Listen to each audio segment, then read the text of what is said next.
મંદિર છે એ આપણા બાળકો માટે એક સંસ્કાર પીઠ છે.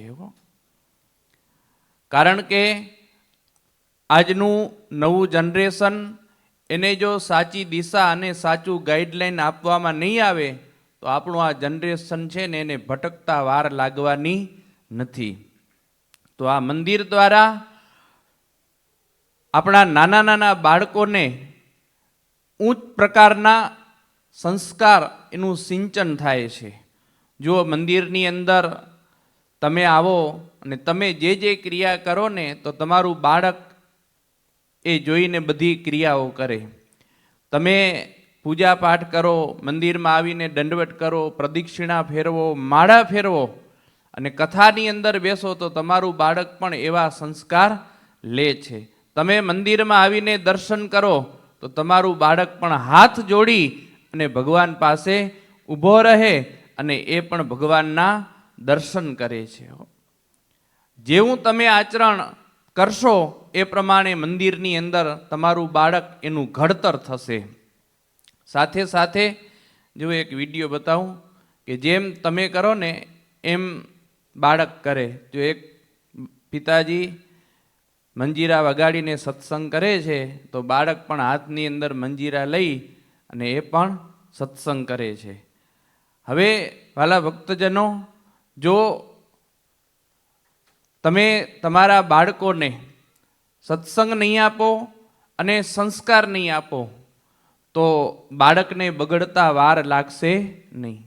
કદાચ ને ગમે તેટલી સંપત્તિ તમે બાળકને આપી દેશો પણ એ સંપત્તિનો સદુપયોગ એ બાળક ક્યારેય નહીં કરે.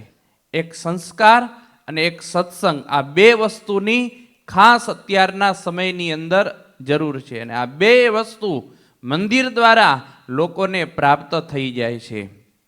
જો તમે બાળકને ઘણા બધા રૂપિયા આપશો, તમને એમ થશે કે મારું ભવિષ્ય, મારું ફ્યુચર છે તો મને એના માટે ખૂબ રૂપિયા કમાવા પડશે અને રૂપિયા કમાઈ અને હું મારા પરિવારને આપીશ તો મારો પરિવાર છે એ સુખી થશે.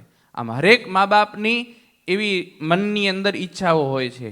પણ જ્યારે મા બાપ રૂપિયા કમાવા પાછળ આંધળી દોટ મૂકે, રાત ન જોવે, દિવસ ન જોવે, ખાવાનું ન જોવે, પીવાનું ન જોવે, આરામનું પણ ભૂલી જાય તો પછી સંસ્કાર તો સાવ ભૂલી જ જાય. કારણ કે આજે હરેકને રૂપિયો એ જ ભગવાન દેખાય છે. શું દેખાય છે? રૂપિયો એ જ અને ભગવાન. અને વાત એ સાચી, રૂપિયા વિના દુનિયાની અંદર તમે ક્યાંય ઊભી નથી શકતા. તો રૂપિયો પણ જરૂરી છે પણ એ જ રૂપિયાની સાથે સંસ્કાર અને સત્સંગની પણ ખાસ જરૂર છે.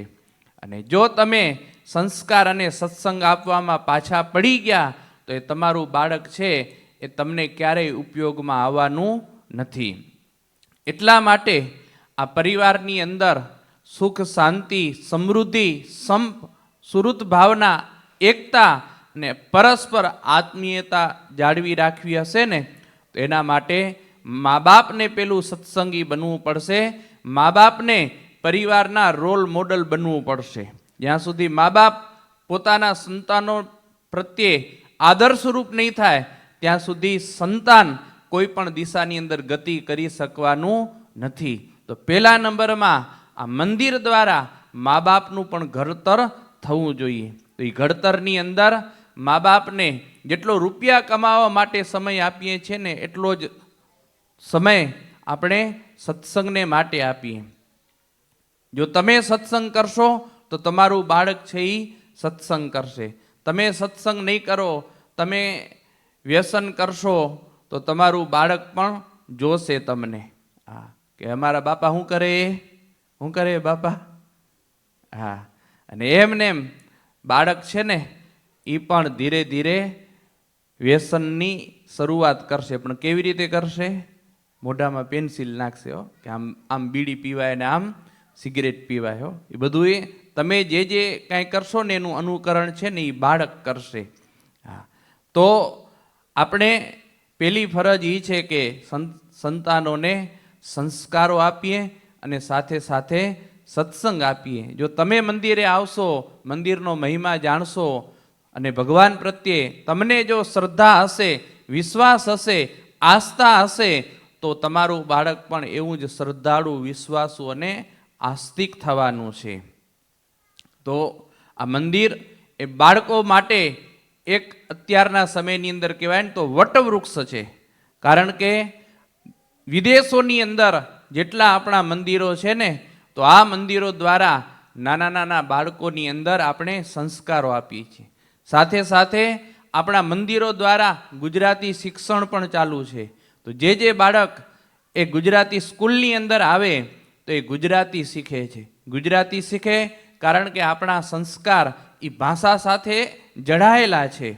હવે આપણે આ દેશની અંદર આવ્યા તો અહીં તો ઇંગ્લિશ ભાષા પ્રધાન હોય, પણ આપણે આપણા પરિવારની અંદર ગુજરાતી ભાષા જો બોલશું ઘરની અંદર, મંદિરોની અંદર, તો આપણું બાળક ગુજરાતી ભાષા શીખશે. અને ભાષાની સાથે આપણી સંસ્કૃતિ અને સંસ્કાર છે એ જડેલા છે. તો આપણા બાળકને બહુ જાજી ઘડતર કરવાની જરૂર નહીં પડે. જો આપણે ભાષાનું જ્ઞાન આપશું તો એ ભાષાના ક્લાસો બધાય આપણા મંદિરો દ્વારા ચાલુ છે. નાની નાની રમતગમત, એક્ટિવિટી, ભગવાનના ચરિત્રો, આ બધું આપણા મંદિરો દ્વારા થઈ રહ્યું છે. તો આપણા બાળકને શું સંસ્કારી અને ઘડતર કરવા માટે અને આપણી સંસ્કૃતિનો વારસો આપવા માટે મંદિર છે એ આ વિદેશની ધરતી ઉપર દીવા દાંડી રૂપ છે. જો મંદિર ન હોત તો આપણું આ જનરેશન છે ને ક્યાંય ખોવાઈ જાય તે ખબર પડત નહીં. કારણ કે આજથી 60 થી 70 વર્ષ પૂર્વે જ્યારે આપણા વડવાઓ બધાએ ઉદ્યમને અર્થે દેશ વિદેશ ગયા ને, ત્યારે આપણા ભુજ મંદિરના સંતોએ એને મંદિરની વ્યવસ્થા કરી આપી છે. અને મંદિરના સંપર્કની અંદર જે લોકો રહ્યા છે ને એ અત્યારે સુખી થયા છે. બાકી જેણે મંદિર મૂક્યા છે, જેણે પોતાનો ધર્મ મૂક્યો છે, જેને સત્સંગ મૂક્યો છે, તો એની અંદર આજ દિવસ સુધી કોઈ સંસ્કાર દેખાતા નથી.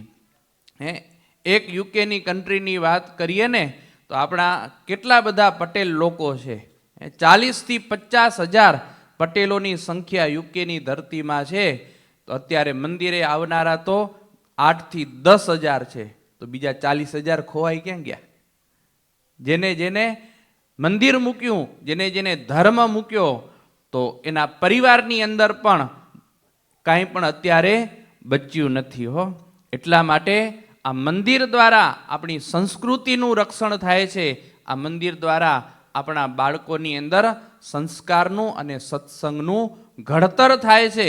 એટલે અત્યારના સમયની અંદર સંસ્કાર અને સંસ્કૃતિનું રક્ષણ કરવું હોય તો આ મંદિર છે એ આપણા માટે એકદમ યોગ્ય અને ઉત્તમ સ્થાન છે.